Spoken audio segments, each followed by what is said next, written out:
A surprising report in the New York Sun newspaper that jumped out at us this morning about some stores in the United States that are reportedly limiting the amount of certain foods that customers can buy. Not talking hard-to-get gourmet stuff here, but staples like rice and wheat and cooking oil.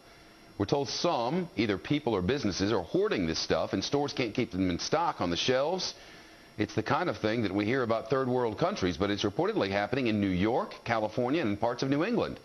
With us now is the author of that article in the New York Sun this morning. Josh Gerstein is live with us. Josh, good to see you.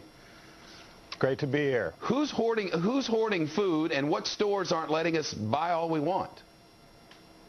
Well, mostly the stores that I've heard about are warehouse-type stores that sell the very large quantities, such as Costco's. There's some reports that Sam's Clubs are having the same problem. So that's about businesses buying up a bunch of stuff.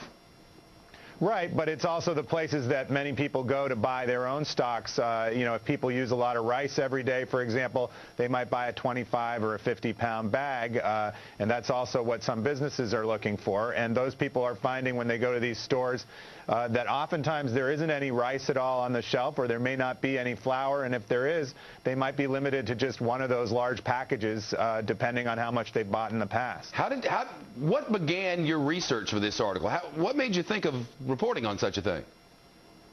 Well, I was actually shopping for my daughter's birthday party, believe it or not, Shep, and I was checking out of the Costco, and I saw a sign over the manager's desk saying, due to shortages of rice, we're going to limit purchases based on your past purchasing history. Please contact a manager for your personal limit.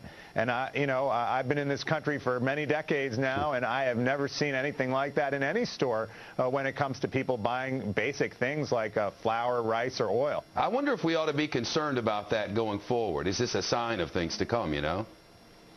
Well, you know, there's been a lot of talk about what the practical impact's going to be, for example, of the U.S. currency really taking a dive in the last few months. And one is that foreigners are coming into this country to buy supplies of wheat, supplies of flour, supplies of rice, and take it back overseas. And, you know, there's even been proposals, I don't think people know this, that the bakers were in Washington last month demanding that the U.S. government ban the export of wheat from this country because they say the prices have gone through the roof and they're going to go out of business. So I think this is going to get worse in the short term before it gets better. Josh Gerstein from the New York Sun newspaper, NewYorkSun.com. Josh, good of you. Thank you.